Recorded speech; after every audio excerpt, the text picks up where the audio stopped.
Hi, I'm Heather Wood from Body Love. Welcome to the Heavenly Help Desk. This video is all about my favorite topic, getting your life unstuck, changing your life, moving forward, getting out of that rut that you're stuck in, getting yourself out of that vicious loop that you feel like you just can't pull out of to make some changes in your life. This is my specialty. I love this topic, so I'm really excited about it, so stay tuned.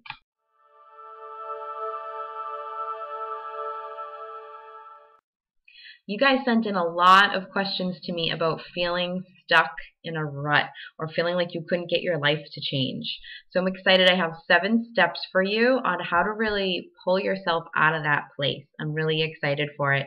I do suggest that you get yourself a notebook and you have this notebook only for doing work on yourself or work with your angels. It makes a big difference when you keep it just for that.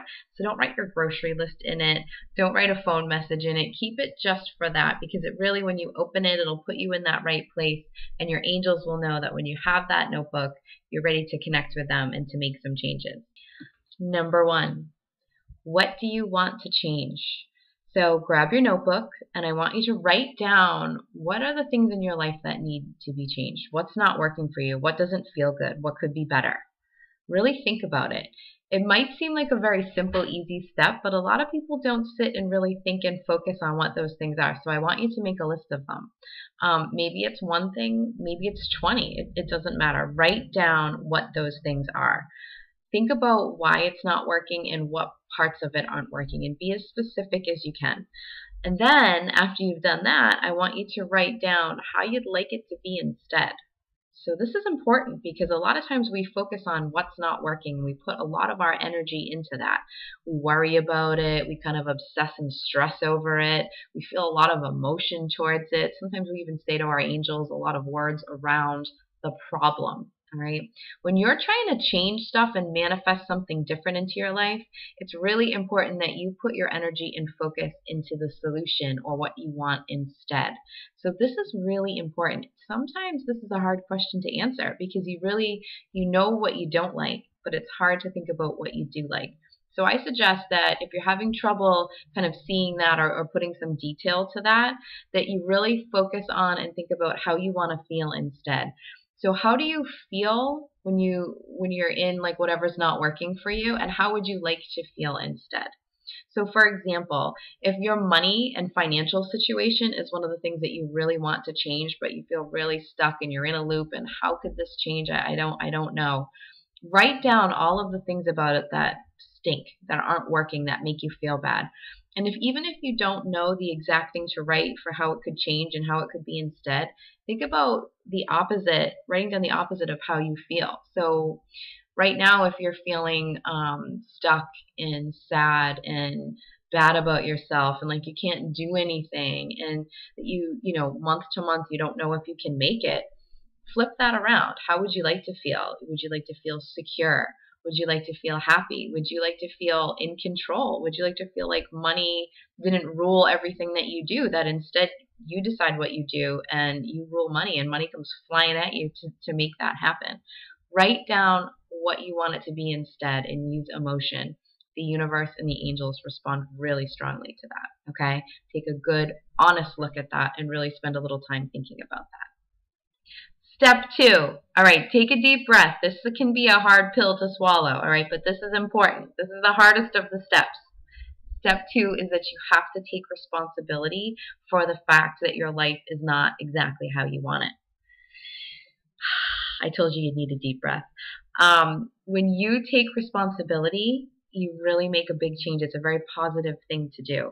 You have to stop blaming outside factors, people, situations, even if they were really difficult and beyond your control. You have to take a minute and stop blaming those things for keeping you where you are right now. All right. The sooner you do this, the sooner your entire life will change and you'll move out of the place you're in. When you're blaming everything else, you're really saying that the power to change and the power for you to be anywhere in your life really depends on the outside world and other people. You have no control over that in them, and you'll never have a life that doesn't involve difficult things being thrown at you. And yes, some of those things may have made it really difficult for you to not be in the situation you're in. Some of them may play a huge role with getting you in the situation you're in, but you have to stop blaming them and you have to say, nope, I'm responsible for getting myself here. The beautiful part of this is that that means you're also responsible for changing and for moving forward. Yes, you got yourself stuck where you are right now, but that also means that you can get yourself unstuck. You and you alone. You can do this. So take the responsibility, take the blame, take an honest look. Let go of blaming other things and other people because it's only keeping you stuck. You can't rely on the outside world to get you where you want to go. You can't want something magically to change and go your way. You have to do it. You have to change and you have to do the work. Your life looks like it does because of the thoughts in your head, okay? It boils down to that, and you're in charge of those. You can change those. Step 3, grab your notebook again. We're going to make some notes about your fear-based thoughts.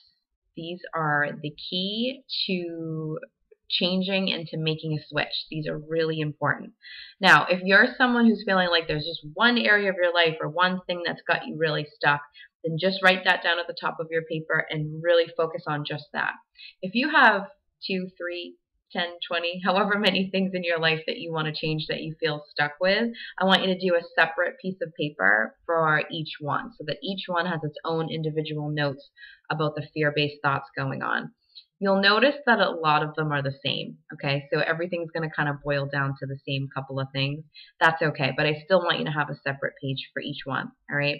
So the way you look at your fear-based thoughts is I want you to really focus on the idea of changing and doing things differently in regards to the topic. So if we're talking about money again, one of the things that has kind of got you stuck with money is your work situation. So, well, I have to work at this job with all these hours, and I hate this job, but this is what I have to do, and this is the only money I can make, and I don't have the time to do anything else. And I want you to focus there. Think about if you had to change tomorrow and you had to do something different, exactly what you wanted to do, the dream job. Tell me all the fears that come up around that. Write it all down. These are super, super important, okay?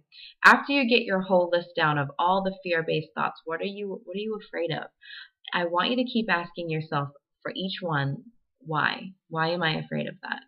Why is that making me scared? You should be able to boil each and every one down to an emotion that you're protecting yourself from feeling, all right? This can be tricky, but you can do it. I love doing this with people. Angels love to kind of give me the hints as to what's going on and how to do this. So you may need some help with this, but get it journaled down and see what you can find. You might surprise yourself, and you might have a couple of interesting aha moments. Now, you may have written down 30 things on the page that you feel afraid of. By boiling them down, you should get it to 1, 2, maybe 3 at the most, all right? Boil those thoughts down. What are you really afraid of? What emotion are you protecting yourself from feeling? Step 4, go back in time. I want you to look back at your childhood. So especially around the ages of 6 and 7, we tend to write what I call vows. So depending on what's going on in your life at this time and what the situation is and what the big changes and challenges are in your life, as a little kid, you're starting to really realize that the outside world has a perception of you that's not the real you. All right, so it's a really difficult, interesting time. And we start writing these things that I call emotional vows. And they're these kind of rules that you're sort of doing and projecting and protecting yourself from feeling one of the emotions you don't want to feel. All right, so this goes back to that whole list of fears you just wrote down. You're going to go back into your childhood around the ages of 6 and 7, and you're going to see if you can figure out what was happening then that might have made me want to start protecting myself from feeling this way. Now, sometimes there are big, traumatic, huge, obvious events. And remember, if you're going back and looking at something traumatic, you're not reliving it. You're just observing it to take some notes, okay? But it might not be super obvious. It might be little. It might just be some small thing or a dynamic in your family or a role that you filled or, a lesson that your parents were trying to teach you. Or maybe it was a happy thing. Maybe you had a new sibling enter your life or maybe you moved somewhere else. There's a lot of things that happen to us that we do this with, and they're not necessarily big, huge things. Sometimes they are, but sometimes they're not. So go back and look at that age. Sometimes it's hard to picture yourself at that age, but this would be the age when you're going to first grade and you're riding the bus. So there's probably a picture of you somewhere. Maybe you can imagine it now, or maybe you can dig it out where you're in school and you're in first grade or finishing kindergarten and you're right around this age. Okay? Really see if you can compare that part of yourself with the list of fears that you've kind of boiled down. Can you see where these come from? This should give you a couple of aha moments going on right now, okay? Back as a kid, you probably vowed to protect yourself from feeling a few different ways, and you probably vowed in the form of saying, well, I'm going to feel this way, or I'm going to always do this, or I'll never do this. And if you can go back and kind of discover those, you can start to let them go.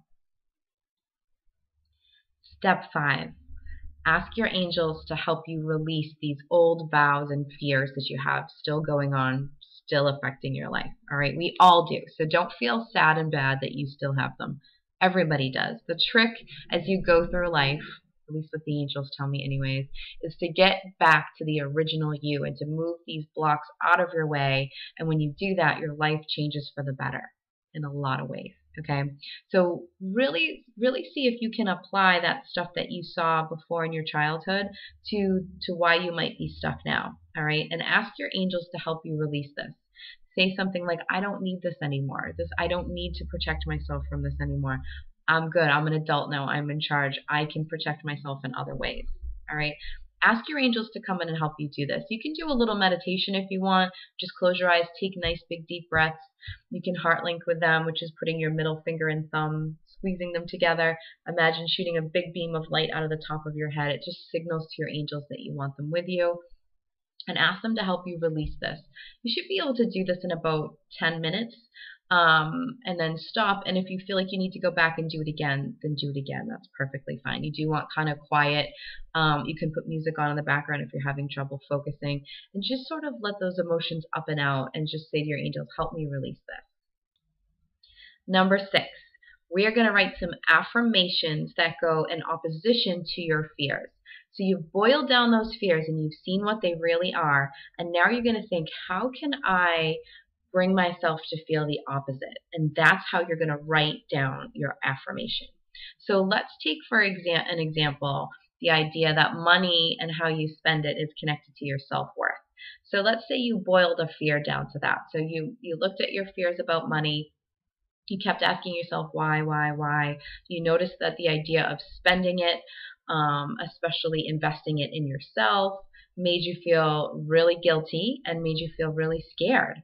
And you kept asking yourself why, and you got to the point that you realized, you know what, it's connected to my self-worth. If I fear that people are going to see that I'm investing money or spending money, and they're going to say, oh, she must be irresponsible, and that's going to make me not feel worthy of love.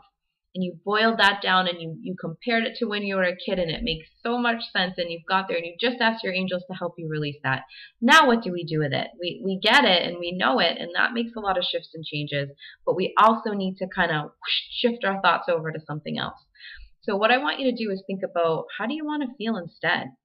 Your self-worth should not be connected to the amount of money in the bank, the decisions you make with money. That should have nothing to do with the kind of person you are and how you view yourself and how worthy of love and wonderful things you think you are. But guess what? For most people, they're directly connected. All right, so we're breaking that apart. So instead, you want to really focus on, you want your affirmation to sort of answer the question, well, what is my self-worth tied to? So if you connect it to something else that you're in complete control over, you don't have complete control over money. I wish we did, right? But we don't. So you do have complete control over yourself. So you could write an affirmation that said something like, the more I journey into being my true self and work on myself, the more worthy of love I feel. Now you've disconnected it from money and connected it to something completely in your control. Now let's look at the decision making with money and the feeling that investing it in yourself makes you feel bad and scared and as if it's a terrible decision. And write something in opposition of that. When I invest money into myself, when I spend time and money on myself, it comes back to me tenfold. Wonderful things happen to me. The opportunities I'm seeking come flying at me. I feel safe and secure. Whatever it is, whatever those fears are, write down the opposite. Affirmations should be said every day. Try to say it around the same time every day just so that you'll remember. And you want them to contain only positive words. So you don't want to say your affirmation is, I don't want to feel bad about money anymore. That doesn't work. Instead, if you were taking that same sentence, you'd want it to say, I feel wonderful about money, or I'm open to the idea that I can feel wonderful about money, depending on where you are. An affirmation should be a step ahead of where you are, but not too far ahead that you don't believe it. All right, the last step, number 7, feel your feelings. All right, I know that sounds silly and kind of cheesy, but it's super, super, super, super important. You want to really be focused on how you want to feel. And you want to be really aware of the times that you don't feel that way. All right, so if you have in your notebook, you could make 2 categories. You could have one list of ways you want to feel and one list of ways you don't want to feel. Always be checking in with yourself about, am I feeling the way I want to feel or don't want to feel right now? All right, and just be aware of it. There are times when you can't shift yourself out of feeling bad, and that's okay. It's not possible to completely just stop feeling the ways that you've been feeling for maybe even 10, 20, 30, 40 years, right? I mean, some of us have been carrying these same blocks around for a long time. But what you can do is be really aware of it, be really aware of what's going on and what's triggering it so that you can isolate those incidents or maybe even eliminate them from your life if you can. The other thing you want to do is be like, well, how do I want to feel instead? And how can I move myself towards feeling that way? Remember, you're responsible. You're in charge of this. So find ways that you can shift yourself into feeling better. Even if you're faking it, fake it till you make it. Work it. Push yourself into feeling those thoughts and feeling those feelings and getting to that place. It will make a big difference and it will really help. I love doing this work. This is what my Life Changers program is all about. So I would love, love, love to help you with this. But even if you are coming to me for a reading or help with this, doing these steps ahead of time will make a big difference for you. And we can get through these issues and blocks and bust you out of that rut even faster. Thank you for visiting the Heavenly Help Desk. I will include links to my Facebook page and my website if you would like any more information on my Life Changes program or having a reading with me so that I can help you with this very issue. And also please hit subscribe so that you can get all the Heavenly Help Desk questions. Thanks. Bye.